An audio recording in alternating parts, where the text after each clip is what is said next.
No billionaire surgeon could fix the boy, but the woman who scrubbed toilets did the unthinkable. Silverware froze mid-air in that high-end restaurant when Victor Hargrove stormed in tie-tight, jaw tighter, because his 5-year-old son Benny was missing along with the housekeeper Elena Cruz. Victor didn't look for Benny first. He looked for the wheelchair. And when he spotted it empty, his stomach dropped.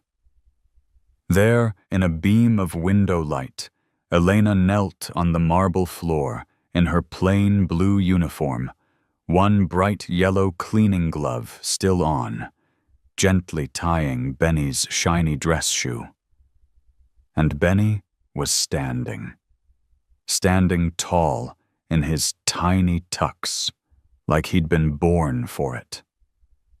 Victor's face twisted, not with love, but with panic. "What are you doing?" he barked, charging like a bull. He shoved Elena hard, yanked Benny up by the arms, and slammed him back into the chair as if it were a prison. "You don't walk," Victor hissed. "Understand that." Benny's smile vanished, but Elena didn't run. She stepped forward, voice steady, eyes fierce. "You see dirty gloves," she said. "I see the only hands that held him at 3 a.m. when he cried. And you were closing deals." Victor waved money. Elena tore the check. Then she pressed a beat-up spiral notebook into his chest, page after page of late-night massages, heat compresses, tiny wins. The room judged Victor now. And when Elena was dragged toward the doors, Benny did what no doctor predicted. He unbuckled himself, stood up, and walked after the one person who believed in him. Benny's patent shoes clicked on the marble one shaky step, then another, and the whole restaurant seemed to lean forward like it couldn't breathe without seeing what came next. Victor lunged not to catch his son, but to stop the problem from becoming real. He grabbed Benny around the waist and hauled him off the floor like a suitcase. "You're going to break," Victor spat loud enough for strangers to hear. Benny kicked red-faced, reaching past his father's shoulder. "I want Elena," and Elena, hair coming loose, one glove still on, turned back like a mother hearing her baby cry in the night. "Put him down," she ordered. Not begged, ordered. Victor tried to turn the room against her. He pointed at her uniform, at that yellow glove talking about germs and class and people like you. But the audience wasn't buying it anymore. They'd seen Benny stand. They'd seen Victor shove. And when Victor thrust a check toward her like a muzzle 10,020, Elena took it, tore it clean down the middle, then again, and let the pieces flutter to the floor. Then she pulled out something that looked worthless, a cheap spiral notebook stained and worn at the edges. "Read," she said. Victor flipped to the marked page, and his face changed with every line. Late-night heat compresses hours of massage, tiny toe wiggles, logged like miracles. And one entry hit like a punch tomorrow's risky surgery already approved because Victor was tired of waiting. Elena didn't raise her voice. She didn't need to. "You bought machines," she said softly. "I gave him my hands. And I gave him a reason to try." Benny's legs trembled. But they weren't dead. They were awake. Victor's throat worked like he was swallowing broken glass, but pride is a stubborn thing. He snapped the notebook shut and forced his voice back into that boardroom tone. "If you can stand," he said to Benny, "prove it. Walk to me. 5 steps. Then he turned the knife. "And if you fall, she goes to jail." The room went dead quiet. You could hear the ice clink in a glass somewhere behind them. Benny looked up at his father's outstretched arms, arms that weren't warm, just waiting. Elena's eyes filled, but she didn't rush in. She stayed still like she was holding the whole world steady with her stare. "Heel, toe, breathe," she whispered, barely audible. Benny took 1 step, then 2. His knees trembled like thin branches in a storm. Sweat beaded on his forehead. On the third step, his shoe slid on an invisible smear of wax. His body tipped stiff and heavy, and he hit the marble hard. A sharp gasp ripped through the crowd. Victor pounced, not with comfort, but with victory. "See, I told you," he shouted, shaking Benny by the shoulders like the pain was proof. Elena's voice snapped through the panic. "Don't touch him!" She stared at Benny on the floor. "Are you broken?" Benny sniffed, tested his leg, and shook his head. "Then don't you dare crawl back into that chair," she said, fierce as steel. "Get up!" Victor backed away, arms crossed, daring him. Benny planted his palms, dragged a knee under him, and pushed face-red teeth clenched until he rose, wobbling, standing. The restaurant erupted, and for the first time, Victor didn't look powerful. He looked small, like the one who couldn't stand. Benny swayed in place, chest-heaving knees locked like he was holding up the whole building. Victor tried to reclaim the moment with a sneer. "Standing isn't walking," he said, voice rough. He opened his arms again, but it felt like a finish line, not a hug. "Come here. One more step. Prove it." Elena's jaw tightened. The crowd waited. Even the waiters stopped moving. Benny lifted his foot, then froze. He looked at Victor's face. No pride, no joy, just fear of being wrong. Benny's expression changed into something no 5-year-old should have to wear. "You don't want to see me walk," he said quietly. "You just want to win." Victor blinked like he'd been slapped. Then Benny turned away from his father's open arms and took 3 quick steps toward Elena, faster, steadier, fueled by something deeper than muscle. Victor panicked and rushed to block him, towering over the boy like a wall. "I can buy you anything," he pleaded, voice cracking. "Disney tomorrow. 10 ponies. Anything. Just sit down." Benny stared up at him, breathing hard. "Elena doesn't buy me stuff," he said. "She teaches me to use what I already have." And then, slow as a verdict, he reached into his pocket and pulled out the gold watch Victor had given him. "You said it was worth $5,000. He opened his hand. The watch hit the marble and shattered. "I don't want things that feel heavy," Benny whispered. "I want to walk light." He turned back to Elena. Victor stood there, surrounded by money, an empty wheelchair, and the sound of his own control breaking piece by piece until he finally sank to his knees like the one who couldn't stand at all. Victor hit the floor like the world had finally collected its debt. Expensive knees on cold marble. Designer suit ruined. But none of that mattered now. His shoulders shook ugly, helpless sobs because for the first time he saw it. The wheelchair wasn't Benny's cage. It was his. A shiny carbon fiber excuse that kept his son small, quiet, controllable. Elena stayed close, arms wrapped around Benny, protective but calm. Benny's small body trembled from effort, adrenaline fading fast. Victor crawled forward on his hands like a man learning humility the hard way. "Elena, please," he choked out, voice raw. "Don't take him. Don't leave me like this. I don't know how to be his father. I only know how to sign checks." The restaurant didn't mock him. It watched silent, almost reverent, as an empire collapsed and a human being finally showed up. Benny lifted his head from Elena's shoulder and stared at his father like he was seeing him for the first time, too. "Dad, are you broken?" he asked, innocent and devastating. Elena swallowed hard. "Yes, sweetheart," she whispered. His heart cracked. "And that hurts more than legs." Victor bowed his forehead to the marble, surrendering. "Teach me," he said into the floor. "Teach me the games. Teach me the massages. Teach me how you made him believe." Elena didn't gloat. She didn't lecture. She simply nodded once, then loosened her grip so Benny could choose. Benny stepped forward, wobbly but determined, and placed his small hand on Victor's head. Get up, Dad, Benny said softly. Heel, toe, like this. And Victor, trembling, took that hand like it was the first real wealth he'd ever earned. Victor rose slowly, still holding Benny's hand like the two of them were learning gravity together. Elena steadied Benny's shoulder, and the three formed a shaky triangle in the middle of that glittering room. One man humbled, one woman unbreakable, one child newly awake.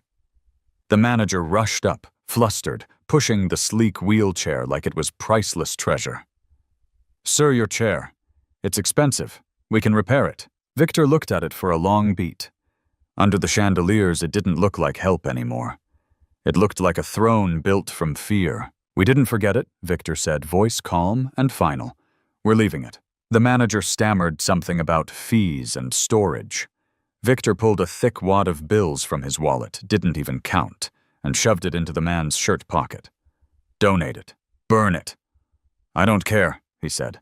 But if that thing shows up at my house again, I'll buy this building just to tear it down.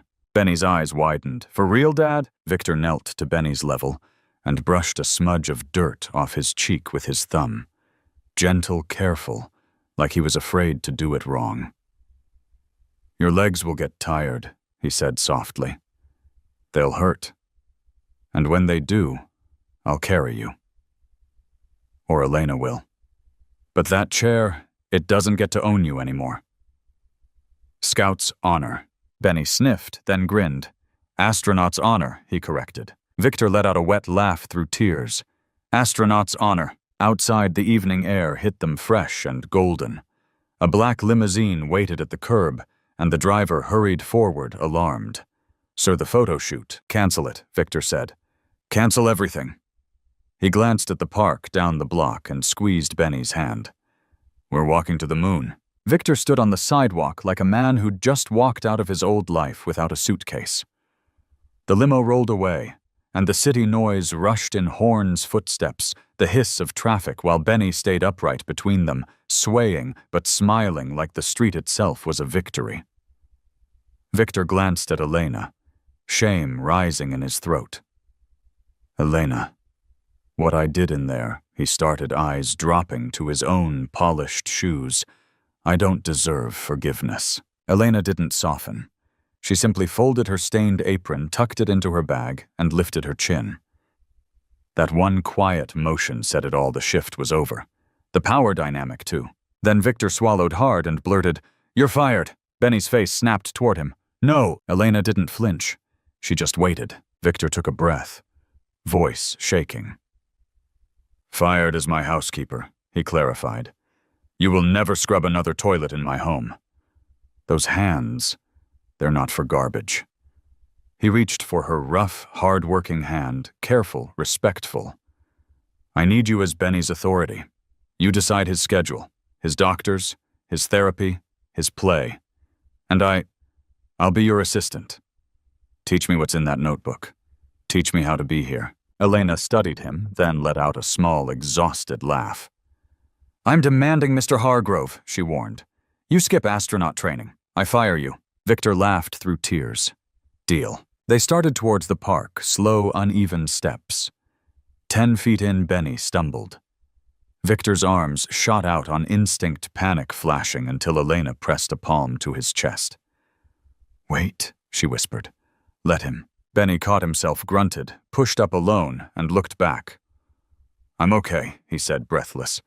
Victor nodded, this time real. Good recovery, buddy. And they kept walking one shaky step at a time toward the green like it was the moon. Benny made it to the park like he'd crossed an ocean.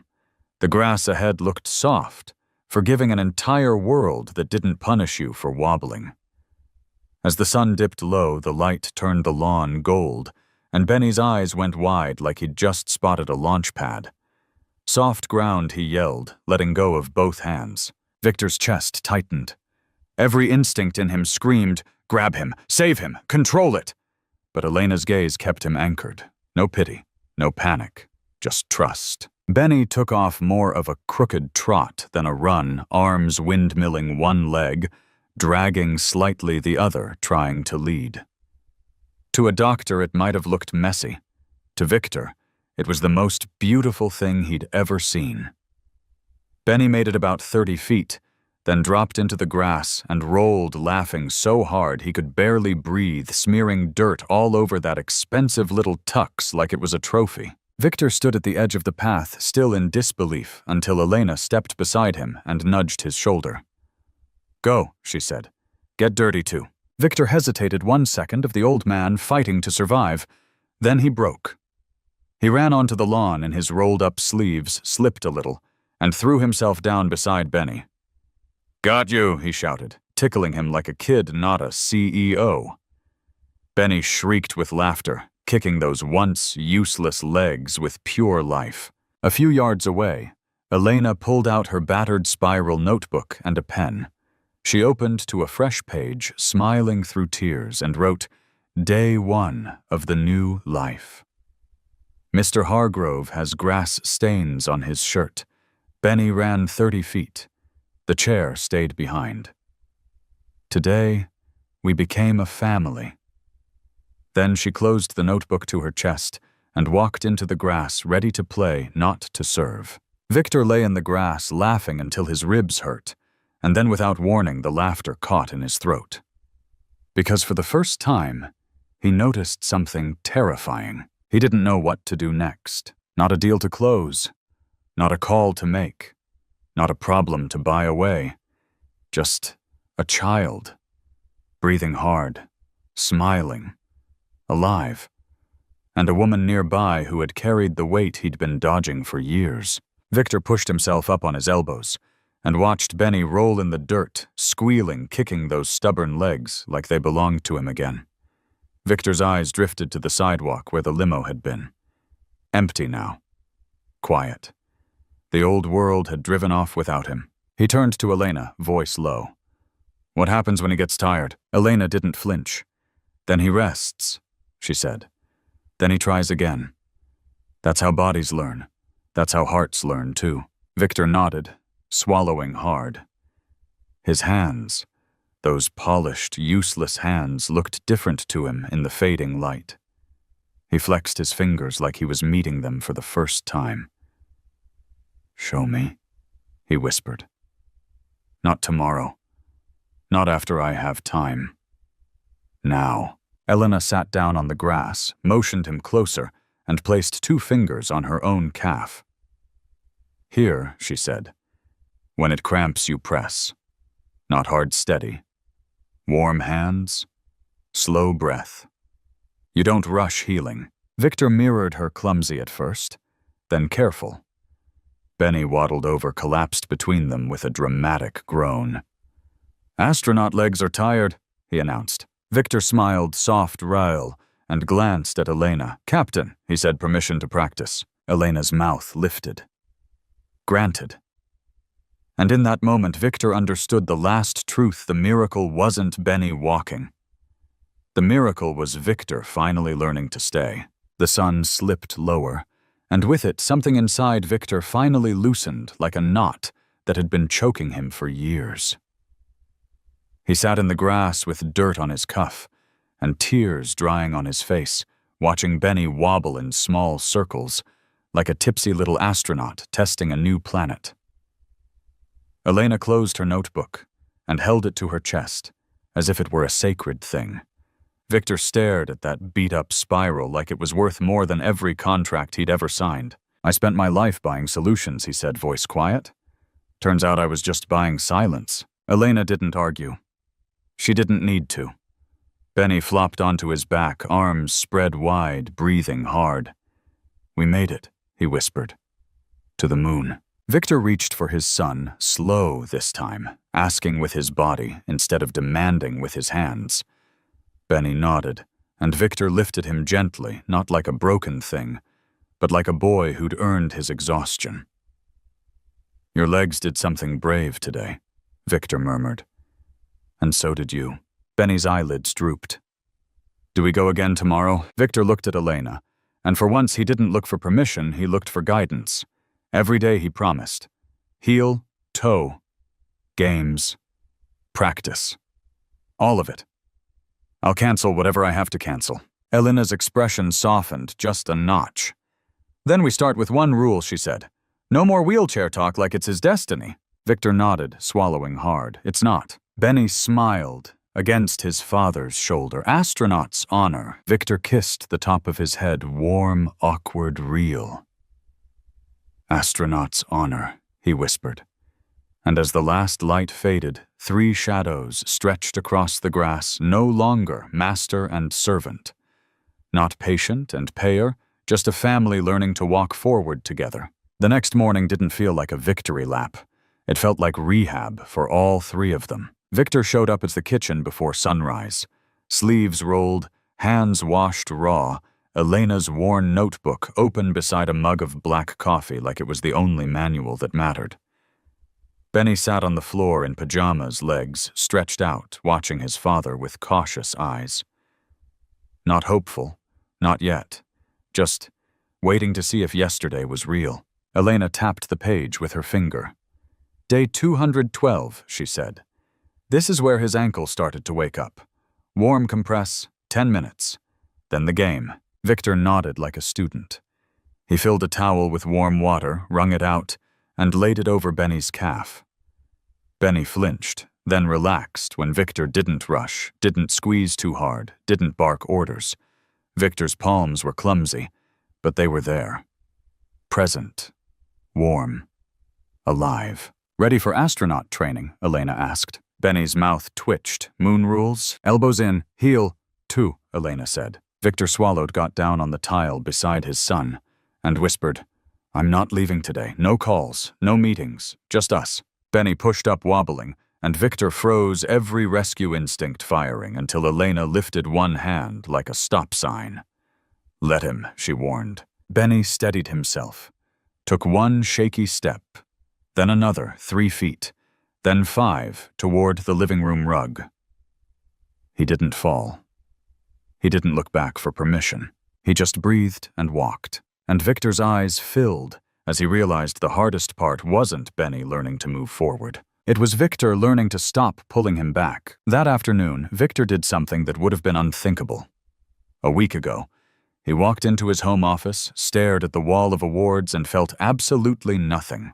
No pride, no hunger, just a quiet shame that sat in his chest like a stone. The phone buzzed. His assistant texted about investors a must-take call, a headline-ready interview. Victor picked up the phone, then turned it face down. In the living room, Benny stood at the edge of the rug like it was a cliff. His legs trembled, sweat shining at his temples, but his eyes were different now, sharp, stubborn, awake. Elena crouched a few feet away, arms open but not reaching. Victor hovered behind Benny, fighting every impulse to swoop in and save him. Benny took a step, wobbled, corrected, took another. Victor's breath hitched. He started to move. Elena shot him a look that stopped him cold. If you grab him, she said low and firm, you teach him fear. Let him learn his balance. Victor's hands clenched into fists at his sides, nails biting his palms. Okay, he whispered like he was convincing himself. Okay. Benny made it to the couch without falling. 10 feet. A lifetime. He turned around, chest heaving, and for the first time he looked at Victor like a son looks at a father, not a boss, not a stranger. I did it, Benny said, voice thin but proud. Victor dropped to one knee, eyes wet. You did, he answered, and I didn't stop you. Elena's notebook lay open on the coffee table. She clicked her pen once, smiled through tired eyes, and wrote a new line, because the miracle wasn't just a child learning to walk. It was a man finally learning to follow. Victor didn't make a speech. He made a choice, quiet, public, irreversible. He walked back into that restaurant the next week, not in a power suit, but in a plain shirt with the sleeves rolled up.